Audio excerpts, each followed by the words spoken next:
right, we're on. All right, ready, here we go. I'm going to bring in the program. Maybe I'm going to do it a little bit differently, Keith, just for you.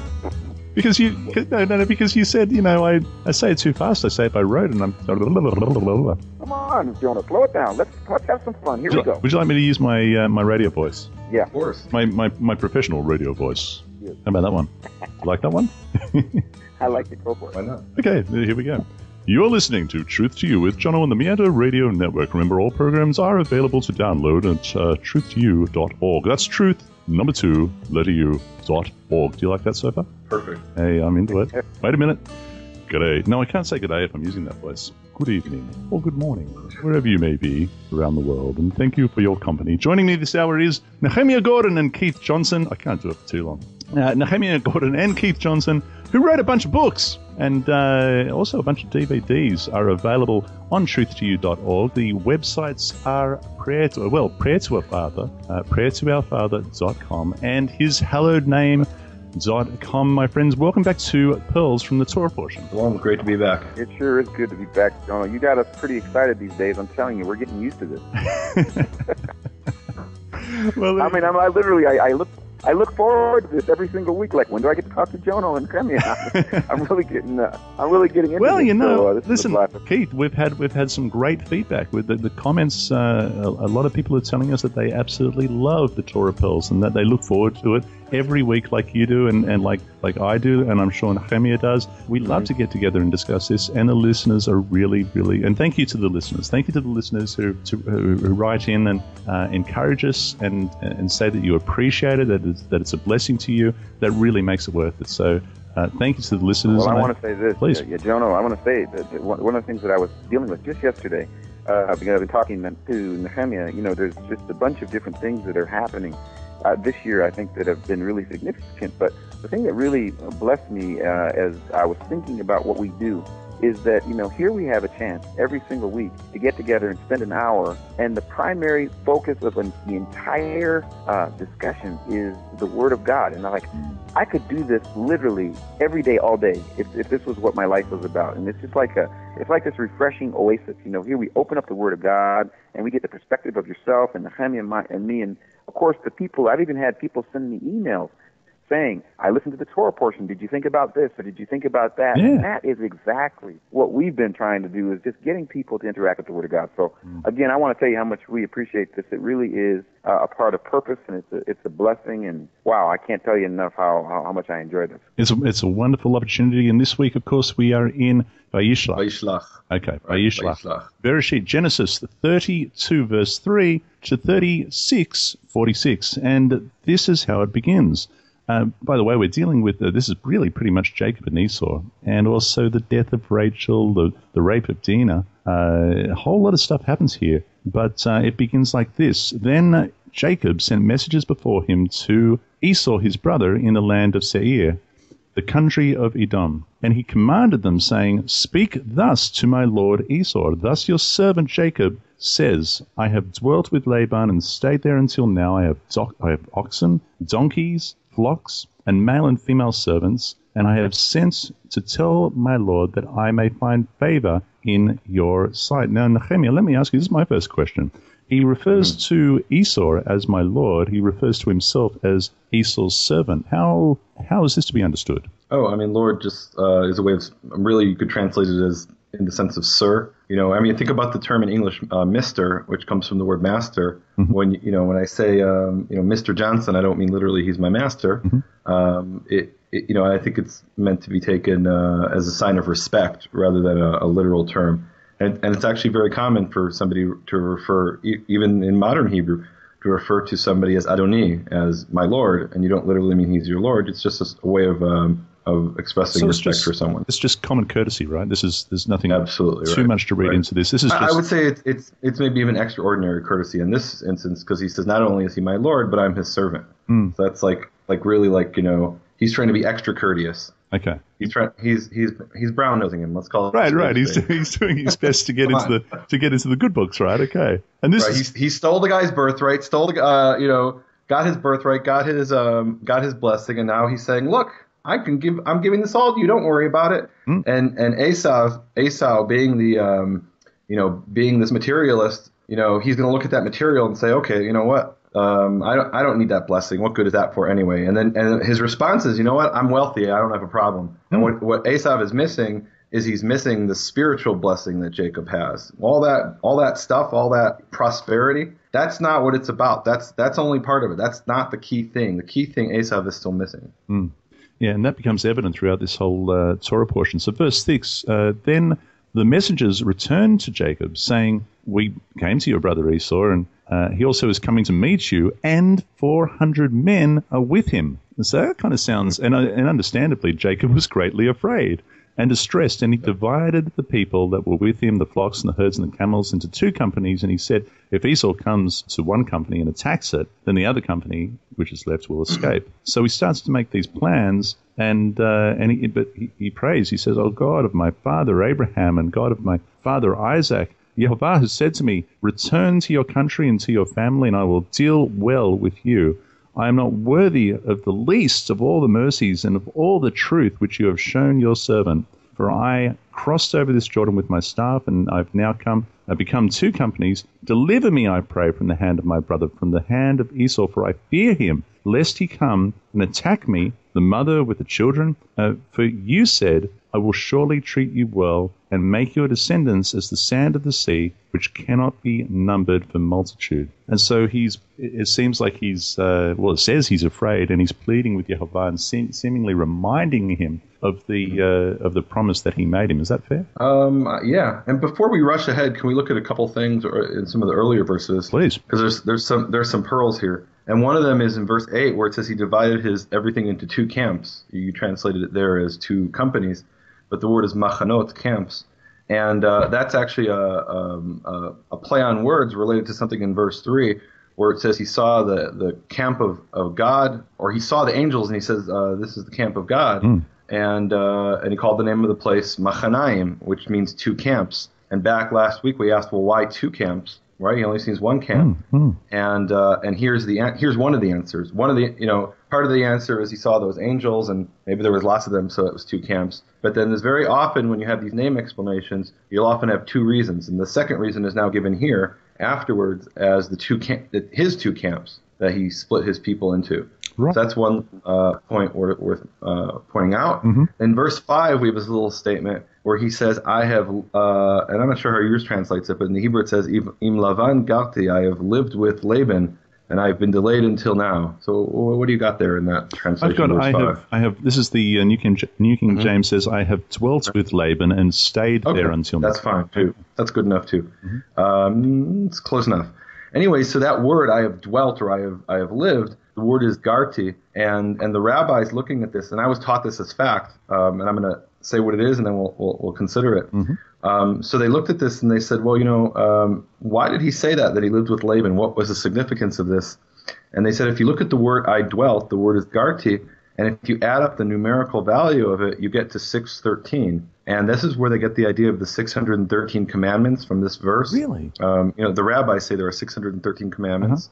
And and they understand this to be a coded message that Jacob was proclaiming. With Laban, I observed the 613 commandments. That's how they interpret that statement. And I want to ask the question: is there really any evidence anywhere in the Scripture that there are 613 commandments? And if not, what is the number? And I'm going to throw that out to you guys. Wait, no, Nehemia, you can't take that away from us. This is something that those that come into Torah, that start understanding these things, this is our shtick. This is what we say. There's 613. We never check it. You going to take that away from us?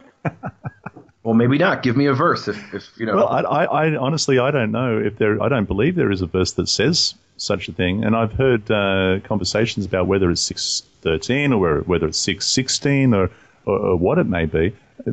Here's the really interesting thing. There are various rabbis throughout the generations who have written books listing the 613 commandments. No two lists are identical. No two lists are even close. And that's because if you think about it, how do you count the commandments? And think about something as simple as, the Sabbath. So on Shabbat, we have the commandment to rest. We have another commandment, don't work. That's two commandments in the 613, right?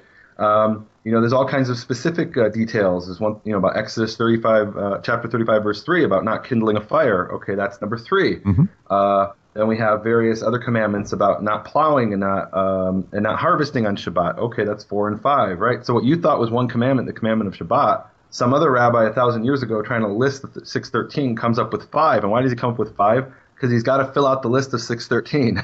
and in order to satisfy this verse is what you're saying. Exactly. We're not gonna, and the bottom line is the Torah doesn't tell us how many commandments there are. Why are we trying to invent a number when the Torah doesn't give us that number? Fair enough. Because if we have 613, and they tell us there's 613, you mean to tell me that this is somebody's opinion? You mean to say that I can't find 613? Are you telling me that there's more than 613? What are you saying? You can count them any way you want them to count them. And different rabbis throughout the generations have counted them differently, is my point. And you could count them. You could count them as 850 if you want, or you could count them as a much smaller number. And the point is that the Torah doesn't give a number, and trying to put a number on that, I think that actually limits God. I think that confuses what His Word is about. Now think about a commandment like as something as simple as V'ahavta l'reacha kamocha, which appears in Leviticus 19, which means love your neighbor as you love yourself. Mm-hmm. That's one commandment, right? Actually, you could say it's two commandments. Mm-hmm. Now, first commandment is you have to love yourself. It's got to start off loving yourself. Then you've got to love your neighbor the same way you love yourself. So that's two commandments, right? But those two commandments, or one commandment, however you count it, is something that can encompass your entire life. You know, a lot of people out there think they're very righteous because they've got a really, really big shofar, or they've got a really, really, maybe even one made of toilet paper covered with silver foil. I don't know. Or they're very, very righteous because they keep the Sabbath very, very with all the details that at least as far as they understand it. Mm-hmm. And a commandment like love your neighbor as you love yourself, that's something you could spend your entire life just trying to fulfill that commandment, mm-hmm. and falling short, doing the best that you can. But I mean, think about that. The prophets spoke day and night about feeding the hungry and clothing the poor and the homeless, and that all of that falls under the category of love your neighbor as you love yourself. So so counting them kind of, I think, belittles the significance of some of the commandments. It's very misleading because you might say, you know what, I have 602. I'm gonna ignore love your neighbor as you love yourself, and I'm gonna be the town gossip. I'm gonna mistreat my employees. I'm gonna do all these things that aren't an expression of love your neighbors or love yourself. But I've got the 602, so that's good enough, right? Mm. That's the mentality that fosters, and that's a very dangerous thing. Mm. Well, hey, wait, now here's the deal. We're gonna have to add a new concept here. So we have Torah Pearls, and then we've got Torah problems. This is a Torah problem because here you have this whole idea that, and then there's been books written about this, articles. I can go online right now and say, how many commandments are there in the Torah? 613. And I guess the thing I want to clarify here, Nehemia, is you're saying from this verse specifically is where Amen. This came from. This is the proof. This is what I was taught as a child. This is what every Orthodox Jew knows. It says, Im Lavan Garti Gimel Resh Tav Yud. Rearrange the letters is Taryag 613. Taryag means about 613 commandments. It's the numerological or numerical value of the word I dwelt, Garti. So Garti is where we get the 613. That's where they get the 613, from this one word in this one verse. And the reason is they want to be able to say that Jacob is proclaiming as he's re-entering the land of Israel, I kept all the commandments when I was with Laban, which is kind of ridiculous because he married two sisters. So we know he didn't keep all the commandments. So... right, he sinned. I mean, he sinned certainly in the terms of Leviticus chapter 18 that was later commanded. Mm-hmm. But whatever, and he deceived Laban and stole from Laban, whatever, arguably. Anyway, the point is that they want to say he kept all the commandments, and they take this word and they say, okay, there's 613. And the rabbis who said this, you have to understand, I don't think they even had an idea of what those 613 were. Mm-hmm. They, later rabbis were the ones who sat down in the Middle Ages 1,000 years later and started to cook up, okay, well, we've got to start listing them. And they came up with all kinds of different numbers. But at the time when they said this, it was it's a pretty little thing, the 613 commandments. And then we can break that down into two different categories: the positive commandments and the negative commandments. Mm. One of those turns out to be, if I'm not mistaken, 365, which is the days of the year. The other is 248, which is the traditional number of bones in the body. So these are like symbolic, things. Everything has symbolism here. But the bottom line is, let's try to figure out what those 630 commandments are. You end up coming up with all kinds of ridiculous ideas, and like I said, love your neighbors, you love yourself. That's two, right? I mean, give me a break. I mean, That is fascinating. This is the first I've ever heard that this verse 4 of chapter 32 in Genesis, that is where it comes from. And in the Hebrew, it's verse 5. So in Hebrews, verse 5. Goodness me. We need to get back to the NIV here because this is really way outside of it. I mean, this is fun because this is a Torah problem. I want to get to a Torah pearl here. I don't think it's a problem. I think actually it's a pearl to know the truth that we don't need to count the commandments. We need to live. We need to make this our way of life. And if it's your way of life, it's not about counting them and adding up all your brownie points and all your negative demerits. It's about having a relationship with the Creator of the universe and maintaining that relationship. Amen. And those of you who have you guys you both are married and I'm working on it. You guys know that to have like a successful marriage, it's not about, well, honey, I took out the garbage 412 times and but I committed adultery and that's only one thing, so so it's okay. No, it doesn't work that way. It's about maintaining that relationship of faith. About maintaining faithfulness. It's not a mathematical It really is challenge. about maintaining faithfulness, and it's not about adding up merits and demerits. It's not and when you end up counting the commandments, that's what you end up with. You end up with the merit and demerit system, and then you come up with really interesting things. How well we're going to prorate this and make this more valuable and less valuable, and that's not what it's about. That's legalism. Okay. I just have to say, I want to tell you how much I appreciate you just sharing that, Nehemia. That really was a Torah pearl, and I was giving you a softball by calling it a Torah problem. Okay. I appreciate you doing that. Now can we move on back to the safe place of the NIV? Vakasha. Come on. So it says, after this problem, his brother's coming. He says, okay, I better pray about it. And we have the prayer of salvation here in the NIV because Jake, you guys see it, right? I don't have the NIV in front of me, so can you read me what it is? Oh, you don't? Okay. He prayed, O God of my father Abraham, God of my father Isaac, O Lord, who said to me, go back to your country and to your relatives. And then it says in verse 11, save me, I pray, from the hand of my brother Esau. So I wanted to stop there for a second. Is he literally asking God to save him? Is there something else going on here? I mean, is the salvation he's calling for something different? I just wanted to slow down and ask that question. Well, we all know he can't be saved because he doesn't have... Well, actually, I'm not going to... Well, no, I'm just... Oh, man, do you know how many comments this is... All right, now listen. Well, no, I wanted to ask... Okay, no, what I've got in verse 11. Hey, look, I've got the study Bible in front of me. This is what it says. Deliver me, I pray. This is in the New King James, and it says, Jacob prayed to God that he might be delivered from Esau's rage. Now, Keith, is your trusty NIV, is that one of the study note NIVs? No, I'm just using my regular, nearly inspired version, the NIV. Okay. And I read it because it's got large print, and I also like to have the perspective of a lot of the brothers and sisters that will eventually listen or are listening now that don't have the ability to look at the Hebrew. I also have the Hebrew at the left and looking at this, but I like to sometimes read it just to see what might be in someone's mind. It may make them slow down and say, in verse 11, Jacob is literally calling out to the God of Israel and saying, save me. That's what it says in the NIV. Mm-hmm. I was just wondering if it said that in your version in Nehemia, how you read that in verse 11 in the Tanakh. Okay, so in Hebrew it's verse 12, and it says, Hatzileni na miyad achi miyad Esav ki yareh anochi oto pen yavo v'hikani em al banim. Save me, please, from the hand of my brother, from the hand of Esav, for I am afraid of him, lest he come and he smite me, mother with children. Mm-hmm. Okay. So you didn't mind saying it according to the NIV, save me, and of course in the King James Version says deliver me, I believe it is. That's correct. Okay. What is the actual word that's used there? So the word is hatzileni, from lehatzil. It's not the word lehoshia, that's another word for save. They have essentially the same meaning, very similar meanings.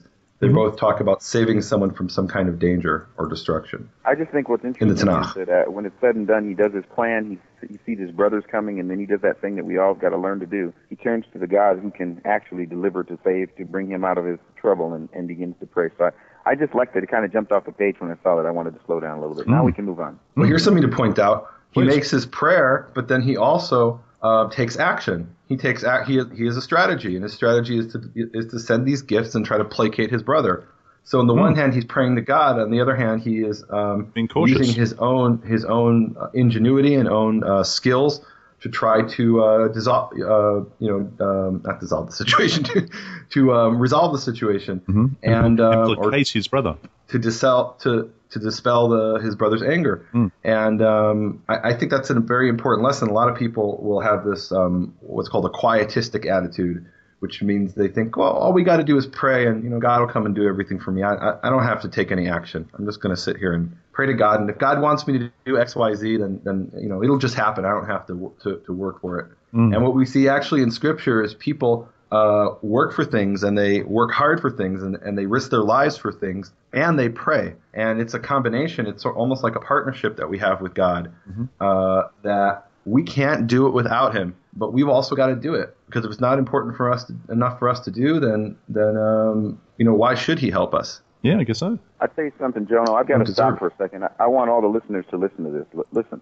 When I met Nehemia Gordon, he would give me the meaning of the word, and we'd learn, and we'd deal with the Hebrew back and forth. And for years we did this, but I don't know what it is. This guy is becoming such an application to the explanation. It is so powerful, Nehemia.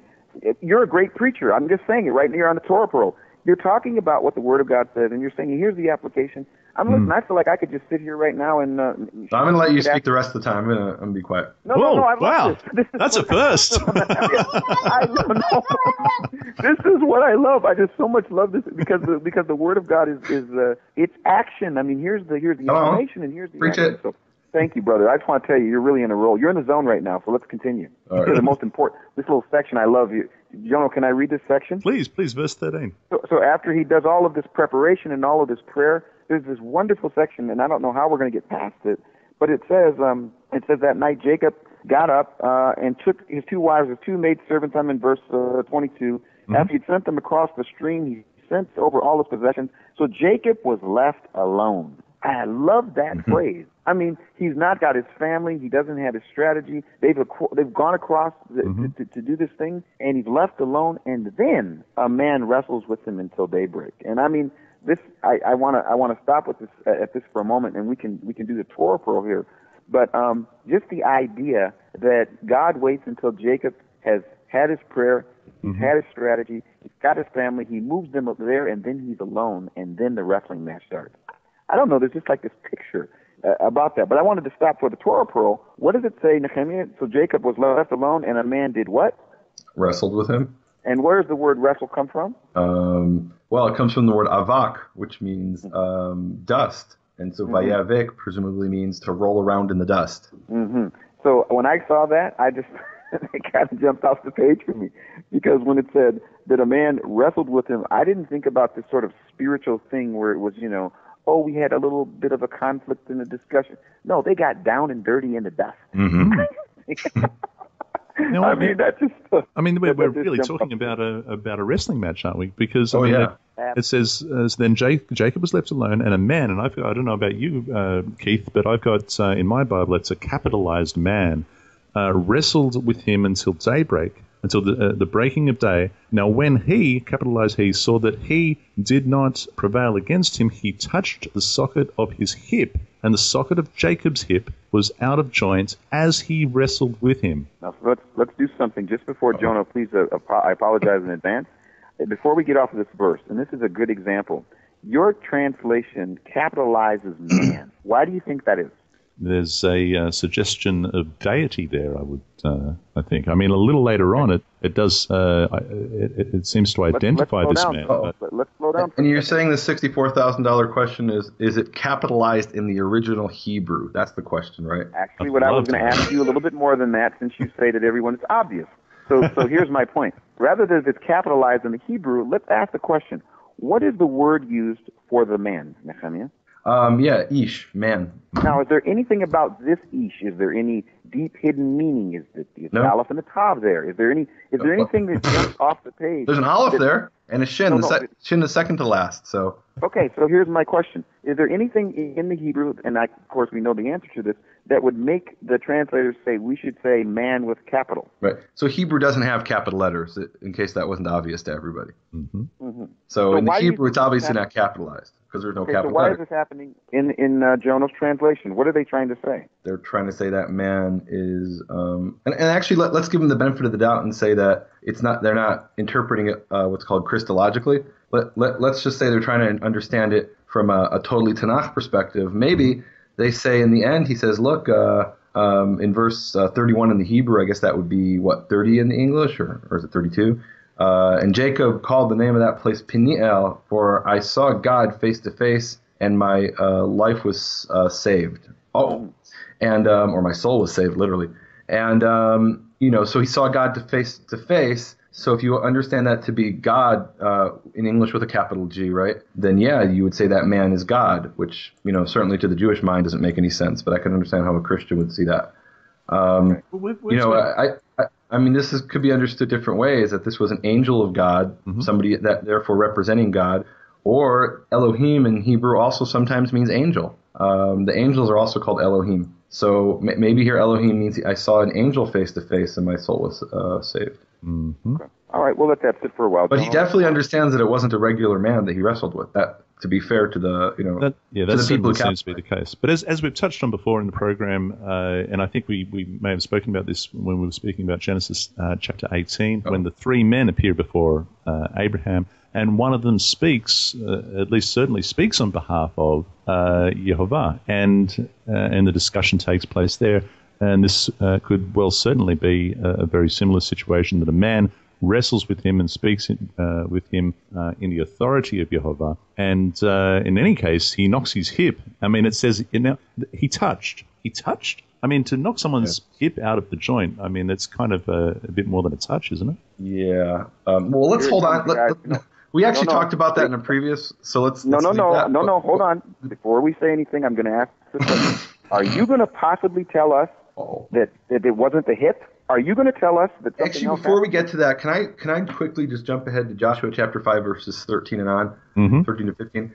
Because we have a very similar incident there where someone appears before Joshua with a sword drawn. And I think I see it as similar because I think the function of that entity that appeared before Joshua is the same as the entity that appeared with Jacob. It says here in verse 13, and it came to pass when Joshua was at Jericho, and he lifted up his eyes, and he saw, and behold, a man was standing before him, and his sword was drawn in his hand. And Joshua went to him, and he said, "Are you with us, or are you with our enemies?" In verse 14. And he said, "No, but rather I am a Sal," which is a minister or a general, in the army of Yehovah, and now I have come. And Joshua fell on his face to the ground, Vayishlach, and he worshipped, or he bowed down. And he said to him, "What does my Lord speak to his servant?" And by the way, this isn't Adonai referring to Yehovah; it's Adoni, the same thing that Jacob called Esav, meaning sir. What does sir or my Lord speak to his servant?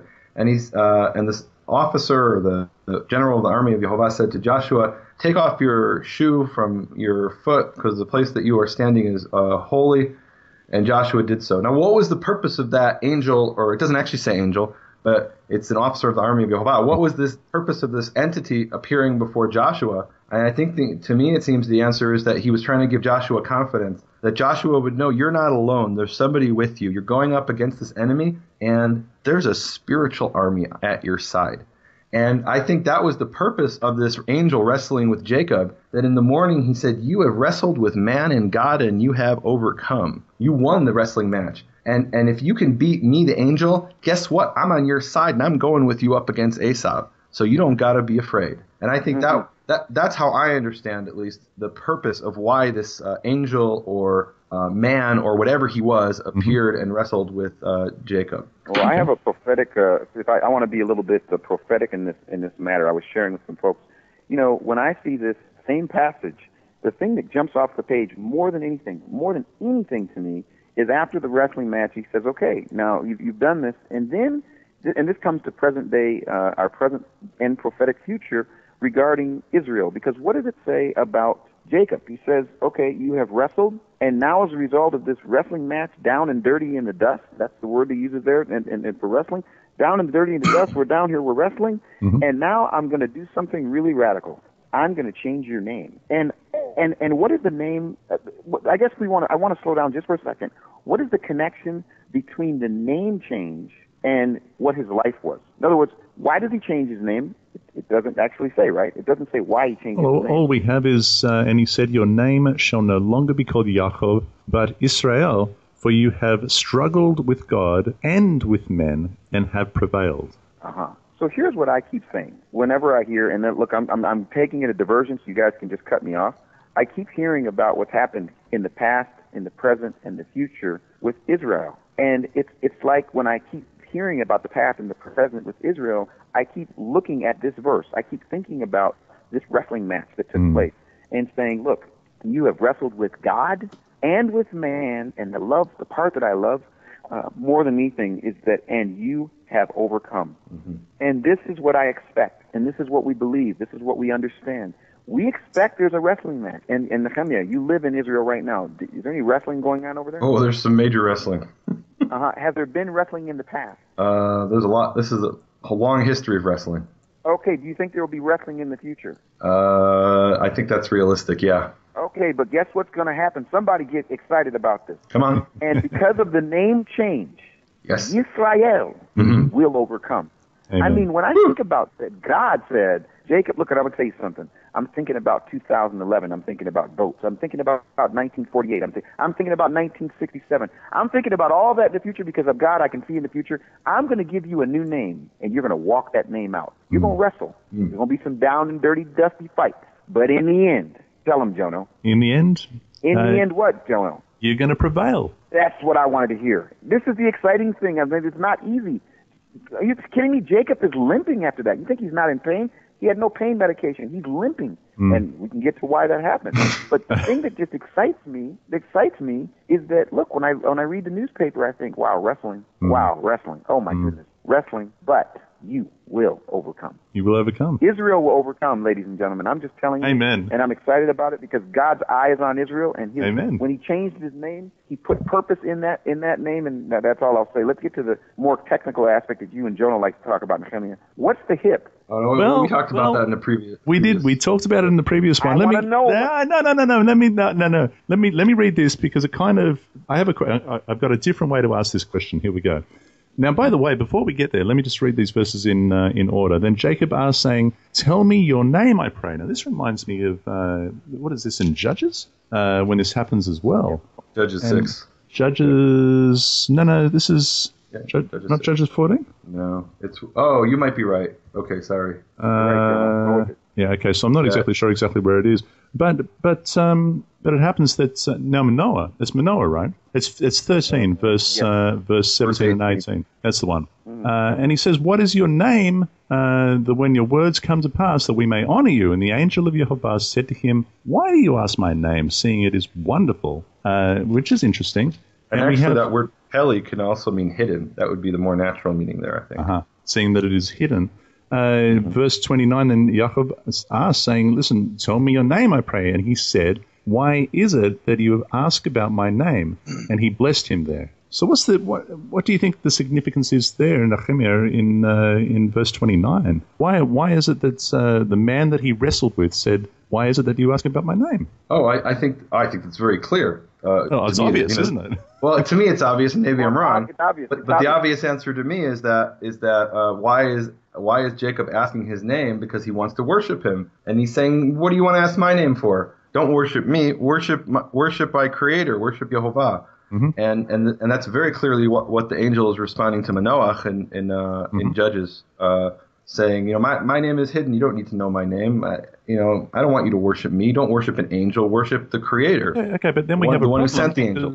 We have a problem because Joshua, we read that he bowed down and worshipped before the commander of the armies of the Lord. Oh yeah, but then Jacob also bowed down to Esau. That was kind of like a way of shaking. It's kind of like how the Orientals do, where they bow. That doesn't mean that someone's God. That just means that you're showing honor to that respect, person. Yep, sure. It's a sign of respect, exactly. There it is. So Jacob. In fact, there's an expression in ancient Akkadian writings where whenever they write a letter to a king, they say, "I honor you 7 and 7," and that phrase 7 and 7 means I bow down to you 7 times forward and 7 times backwards. So that was a way of honoring somebody. Like, that's the greatest honor you give to a king. You bow down 7 times in each direction. It didn't mean that king was God. It just meant that okay, this is a superior who I'm honoring. And so Jacob called the name of that place Peniel. Now, does that mean the face of God? It does. Yeah. Okay. For I have seen God. But then God can also mean, like I said, angel. That word, the same word that we translate as God, can also mean mighty, literally mighty one, and hence it also can mean angel. Sure. And my life is preserved. Just as he crossed over Penuel?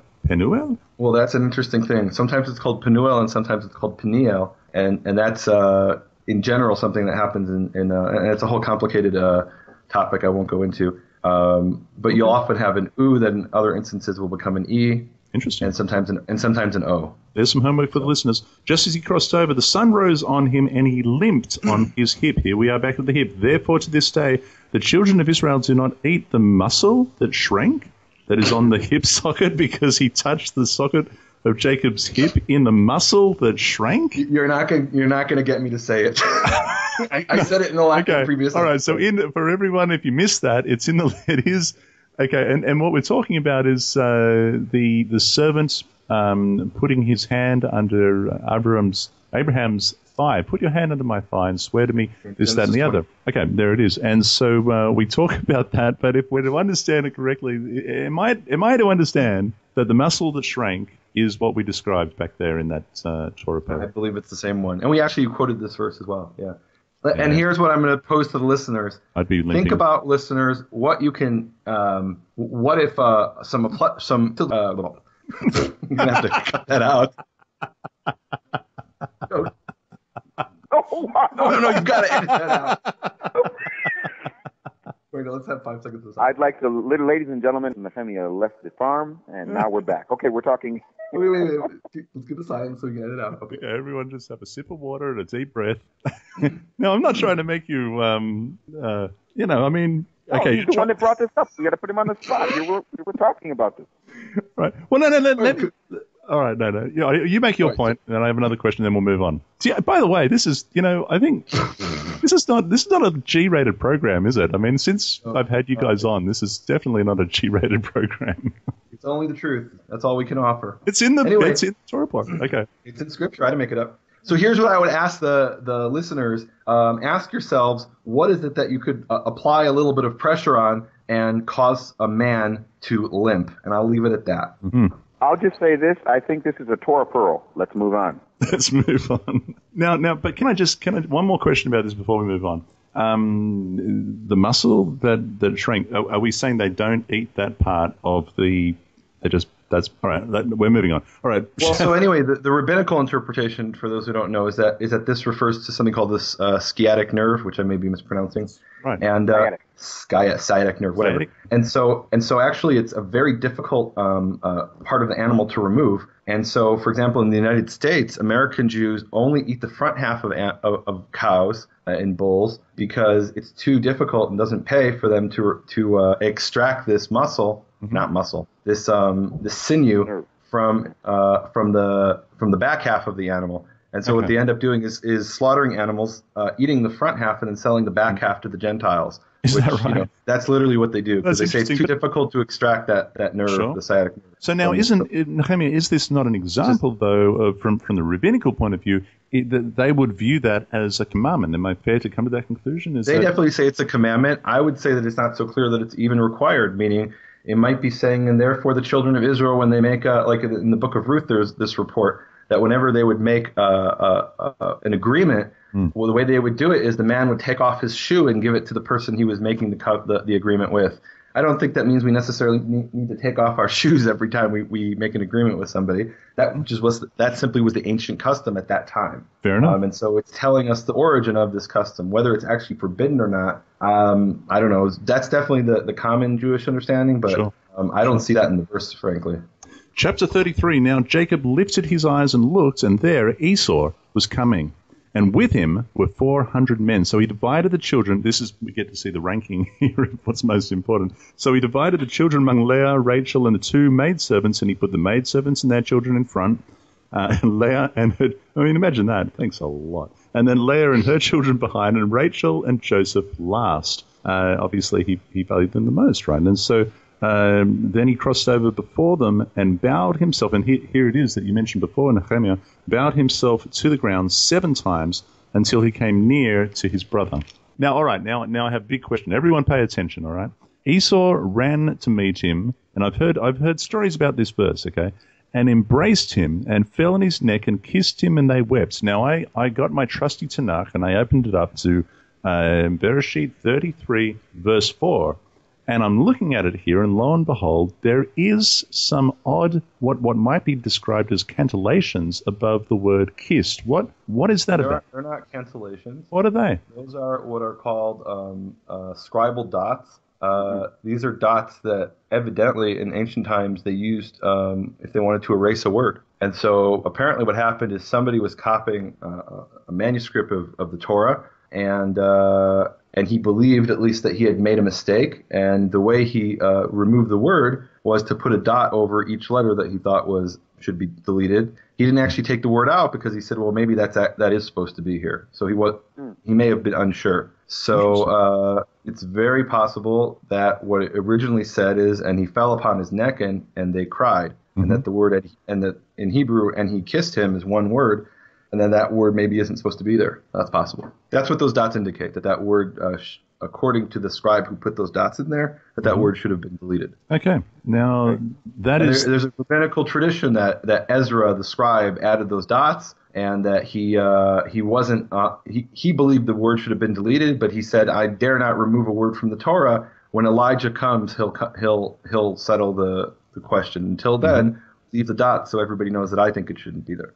That's the rabbinical explanation. Okay, so can I ask, is there any other words in the Tanakh that contain those dots? There's about, and I don't know off the top of my head, but somewhere in the neighborhood, like I have a list somewhere, it's something like a half a dozen words that have is that dots. Right? Yeah. Look, I'm really glad that we've cleared that up, because can I share with you some of the speculation I've heard on that verse? Oh, okay, sure. And you tell me if you recognize any of these, but a number of times I've heard people say, those dots are there to indicate Esau's teeth, that when he went to kiss him, he actually tried to bite his jugular. No, that's not true, Jono. There's nobody that's ever said that. I'm Are you telling kidding you. me? People have said it on the program. I've ever heard in my life. Okay. People have said it on the program. Various people. This is not an unusual thing in the Messianic world that they say you're things telling like me this. that. Wait, just hold on. Can I stop here for a second? Are you kidding? No, you're telling me that. Wait, now, Jono, you're telling me that someone has seen the dots above this word, and they have interpreted that this is Esau who did not. What I'm saying to you, Keith, is that there is a teaching out there, and I don't know exactly where it originates, but I've heard it on numerous occasions from different Messianic teachers. And look, I'm not having a go at them. I'm just saying this is kind of bizarre, and I wanted to hear what Nehemia had to say. And I'm simply sharing what I've heard, and you can find these on the program, no doubt. That those 6 dots above the word kissed is meant to represent Esau's teeth as he was biting or attempted to bite. I remember one valued guest saying, try to rip out the jugular of Jacob.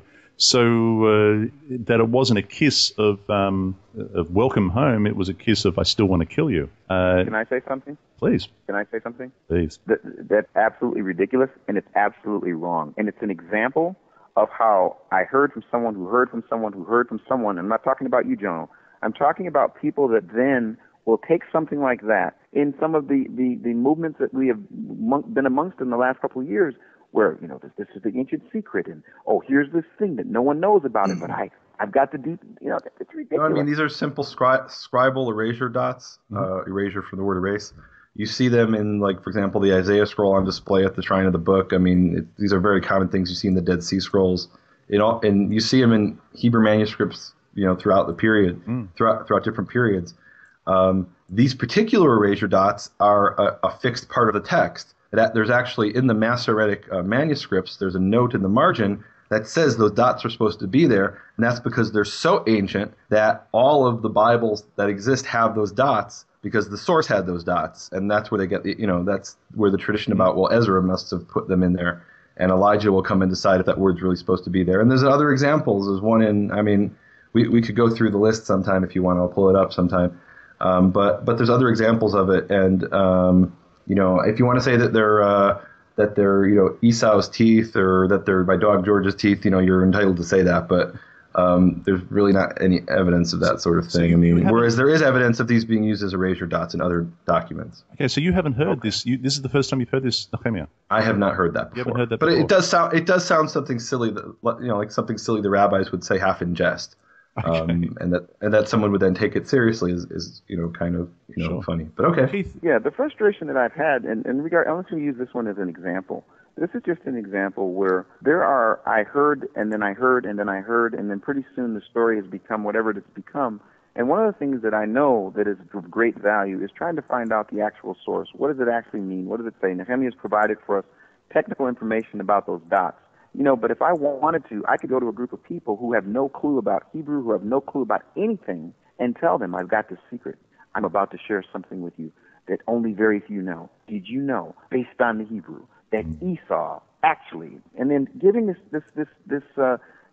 quote unquote revelation or this teaching that's not based on good information. That frustrates me, and I hope that people will continue to ask the question, as I have for a long time, where can I find it? Where can I see it? Where can I understand it for myself?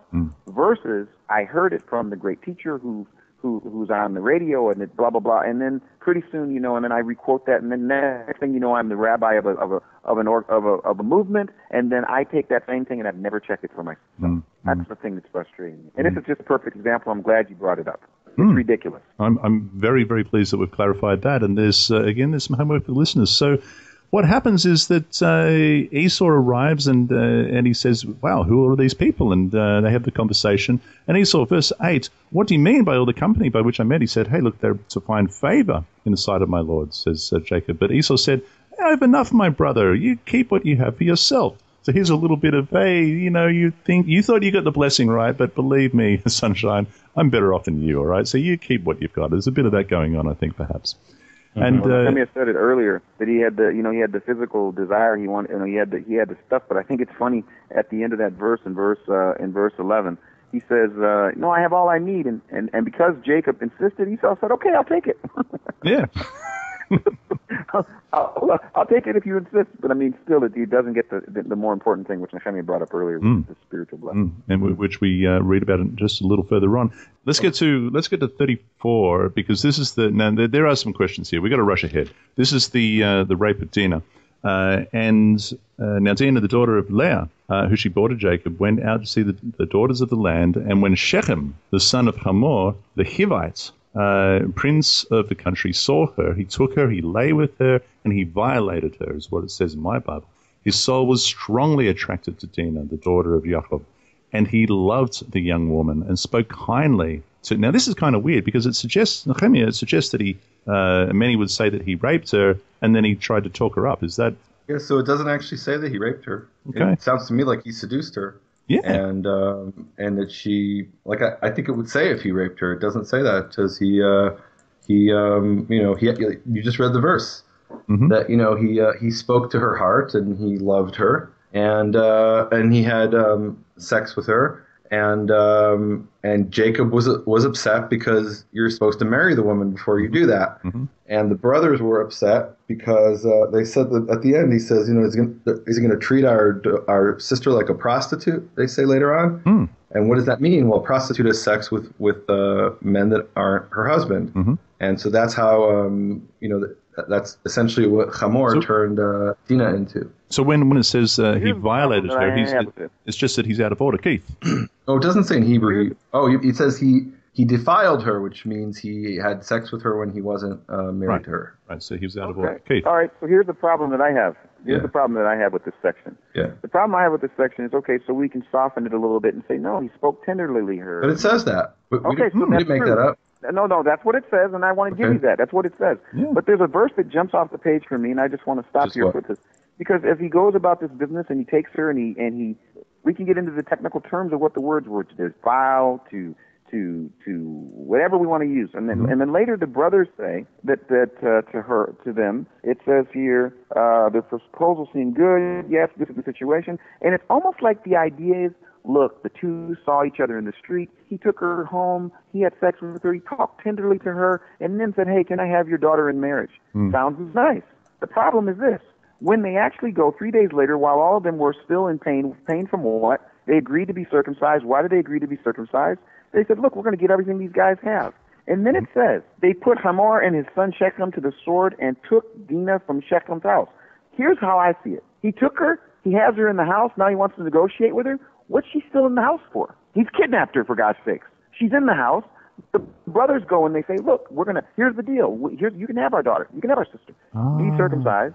and then they come in and they do it. But the part that jumps off the page for me, and I just want to say it, is they went and got Dinah out of the house. What's she doing in the house? I don't know. So why is it that Jacob is upset that they did that? That wasn't Jacob's desire. Jacob was not happy that this man violated his daughter. But okay, if you've already done that and she likes you, all right, let's do this properly. Cut what needs to be cut and let's move on.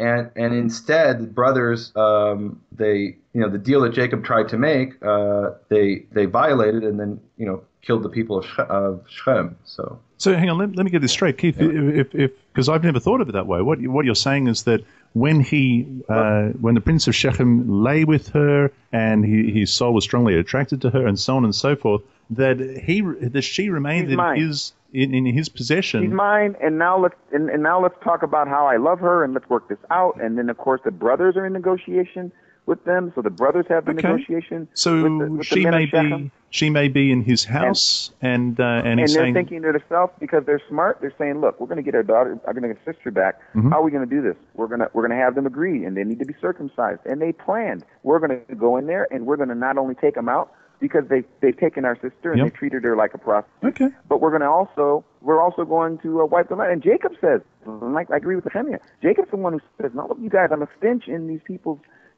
nostrils, but be the brothers. Let's not be Jacob for a second. This is these human situations here. Jacob sees it as like Nehemia. Okay, you want her, here's the deal. You're not supposed to do that. The brothers are like, look, you're not just going to take our sister, have sex with her, then tell us you love her, and now we got to work it out. We're going to work it out because we're going to get her back. Okay, this is my opinion. Mm-hmm. Mm-hmm. Now I want to say something extremely controversial that may need to be edited out. So I want to say something extremely controversial, which is that, in the Middle East you have something called honor killings. And in the Islamic culture, if a woman has sex out of wedlock, her brother's duty is believed to be that he is supposed to go and kill her. Mm-hmm. And I think it's really interesting that the Hebrew culture, what Simon and Levi did was wrong, and Jacob rebuked them for it. But even in that culture, it never occurred to them that we're going to go kill our sister. They went and killed the person who they felt violated their sister, and I think there's something profound there about the different way that indeed that women are seen, and well worth pointing out. But the question, Keith, I don't say people can. I want people to. I think this is a good tension because again, I didn't really see this verse until recently when it jumped off. Before it, I just kind of read the thought that here was the idea: the man liked the daughter, he went and got the daughter, and then she's back at the house, and they're negotiating for what's going to be the bride price. How are we going to work this out? They've got their opinion, but this one little line is what caught me, was that they went and took her from his house. So I'm looking at it from the perspective of maybe this is two. It's like, yes, we're going to negotiate. This is the deal, but we're also going to get our sister back. And so how are we going to get her back? Well, we're going to have to make you guys think that we're really negotiating for her. If we just say we're going to have a fight, it's not going to be so good. So what do?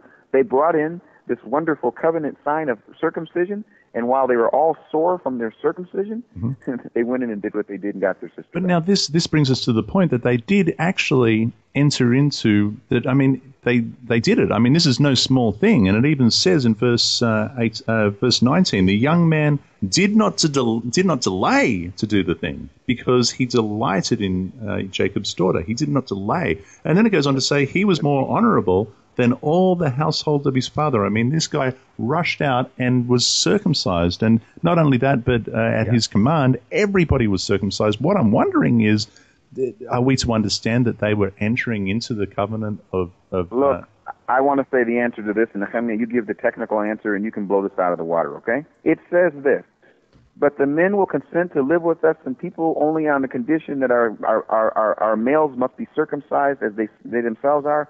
Won't their livestock, their property, and all of their other animals become ours? So let us give our consent. Let's do what's required. Let's have the outward circumcision, but our hearts are bad. This, to me, when I read this, it makes me think. Okay, so hey, we can get it all. We can get all the blessings. We can get all the benefits. Let's just get circumcised here. I mean, is this not like a radical picture of the approach that these guys have? Well, I don't know how far I can go on this. Well, can I go far on this? Because I'll say... Are you talking about the spirit of Shechem? No, I'm talking about the spirit of Shechem. Are you saying the spirit of Shechem is alive today? No, there's a spirit of Shechem that exists that says, you know what? What do the Jews have? We like the blessing. We like what they got. Let's enter in. Let's be Jewabies. Let's look like them. Let's act like them. Heck, let's even get circumcised. But our heart is bad. Now, I think the prophets talk about this, but Jonah, you go ahead. Well, I was just going to say, don't we even see more of the sort of the opposite, where they say, look, I want to enter in, I want it all, I want to be, I want to be part of the people of God, and I want this and I want that, and I'm circumcised of heart, but I'm not going to get circumcised. But hey, I'm circumcised. Well, there's the other side of it. There's the other side of it. And, Yeah. and in both situations, I think the preacher in Nehemiah will tell us, look, being circumcised in flesh but having a bad heart doesn't work. Having a good heart and not having the sign of the covenant, can I say this as a Methodist, doesn't work. That the spirit of Shechem says, look, I'll just take a part of this so I can get what I want. And I know that exists certainly amongst a lot of movements, including the one that I come from. We want the blessings. We don't want no pain. We want the blessings. We don't want any obedience. We want the blessings. We don't want any signs of covenant. And then you got the other end. We got the sign of the covenant. We got it all, but we're as evil in our heart as Shechem. Okay, that's all I got to say. There it is. And that's, fix it for me, Nehemiah. Nehemiah. So let me just say again, it's verse 23. Will not their livestock, their property, and every animal of theirs be ours? Spirit of Shechem. Spirit of Shechem. Spirit of Shechem. Only let us consent to them, and they will dwell with us. And we've scored it all. It'll be good. May it So not circumcision, it is just a little bit of pain, but it will come good. Anyhow, they take the opportunity while they're in pain to get their daughter back, and they don't just get their sister back. They don't just get their sister back. They plunder them entirely. They kill all the males, and they take everybody really and clean up. Yeah. Well, hopefully people are going to get context here, and they've been listening to us. If this is their first time listening to us, get a chance to look back in terms of how we talked about this issue of circumcision and the earlier Torah portions. But again, this is one of those things that kind of jumps off the page for me. They wanted the goods, and they were willing to do what was necessary to get the goods, but the motivation was wrong. So exceptionally valid that point. Spirit of Shechem, unfortunately. Spirit of Shechem. We better jump ahead because we're rapidly running out of time. Then God said, chapter 35 to Jacob, arise, go up to Bethel and dwell there, and make an altar there to God who appeared to you when you fled from the face of Esau your brother. And Jacob said to his household and to all who were with him, put away your foreign gods that are among you. Purify yourselves and change your garments. Then let us rise, go up to Bethel and make an altar there to God who answered me in the day of my distress and has been with me in the way which I have gone. So they gave Jacob all it wasn't like there was no question about it. It's like, oh yeah, that's right. Well, here they are. So gave them all the foreign gods that were in their hands and the earrings which were in their ears.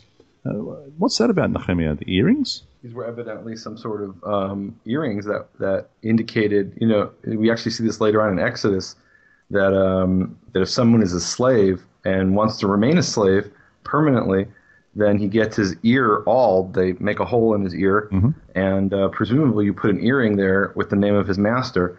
And probably that comes from this practice of having an earring that indicated that, a special earring indicates that I'm a servant of Marduk, or I'm a servant of Baal, or a servant of, some other deity. And so those were presumably the earrings that they took off. I don't think they were like, golden studs. I think they were probably earrings that indicated devotion to a certain deity. Earrings per se are not evil, is what we're saying, right? Oh, no. Okay, there we go.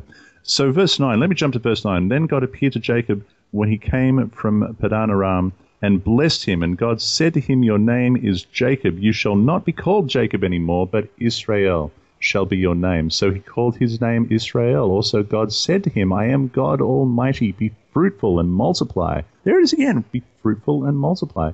A nation and a company of nations shall proceed from you, and kings shall come from your body. Is where we have the blessing. And the land which I gave Abraham, Isaac, I give to you, and your descendants after you, I will give this land. And God went up from him in the place where he talked to him. So Jacob set up a pillar in the place where he talked with him, a pillar of stone. He poured a drink offering over it. He poured oil on top of it. And Jacob called the name of the place where God spoke to him Bethel. Amen. Amen. Amen. All right. Amen. Moving on. Unfortunately, we have the death of Rachel, and this is pretty sad because she's giving birth, and she dies while giving childbirth, and just after. And it came to pass that when she was in labor, that the midwife said to her, do not fear, you will have a son. And it was so that while her soul was departing, for she died, that she called him Ben-Oni, but his father called him Ben-Yamin. Nehemiah. So Ben-Oni means son of my strength, and Ben-Yamin means son of my right hand. And so the names essentially mean very similar things. And it really is interesting. I don't know if there's any other example in the Bible where the mother called the child by one name and the father called him by a different name, and the father's name went out. It's very interesting. That is interesting. Can I just clarify? Did you say son of my strength or son of my sorrow? No, son of my strength. Really? I've got here son of my sorrow. What do you have in the notes there in the NIV, Keith? It says son of my trouble is what it puts down over here. I guess there's maybe different ways of interpreting it. Okay.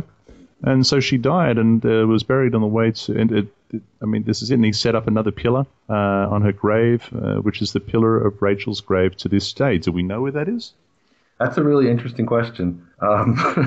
So there is a place. You can see it in the book, A Prayer to Our Father. Yeah, so we actually talk about this in A Prayer to Our Father. So I'm going to let people read that. It's in the introduction where we talk about the tomb of Rachel. All right, there it is. And once again, at least let them know that there's a tradition. There's a tradition, and then there's as what we understand. And there's facts. There's facts, yeah. A Prayer to Our Father, Hebrew Origins of the Lord's Prayer by Nehemia Gordon and Keith Johnson, available at truthview.org website, prayertoourfather.com. So now, Reuben lay with his father's concubine? I mean, dude. All right, moving right along.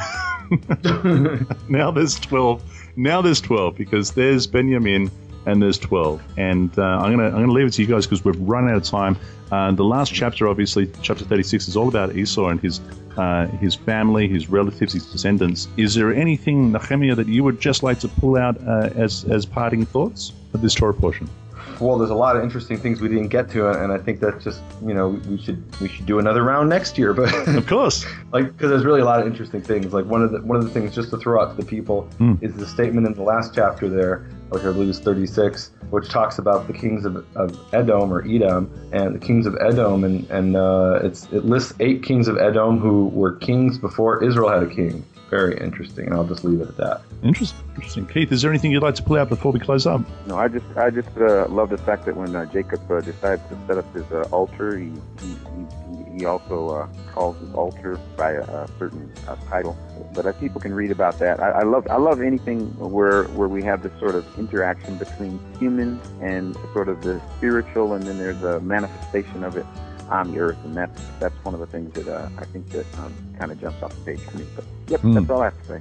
There it is. Thank you, my friends, for coming back on to the Pearls from the Torah portion. And next week we're going to be in Vayishlach. Is that right? Vayishlach. Thank you. Bereshit, that's chapters 37 to 40, verse 23. Until then, in the meantime, listeners, be blessed and be set apart by the truth of our Father's word. Shalom. My friends, thank you. No, that's going to take you. I don't know how you're going to ever edit this program. Look, Nehemia left the farm 3 times. Jono. Sorry. So what are you going to do about this? You got to fix this. I don't know how you.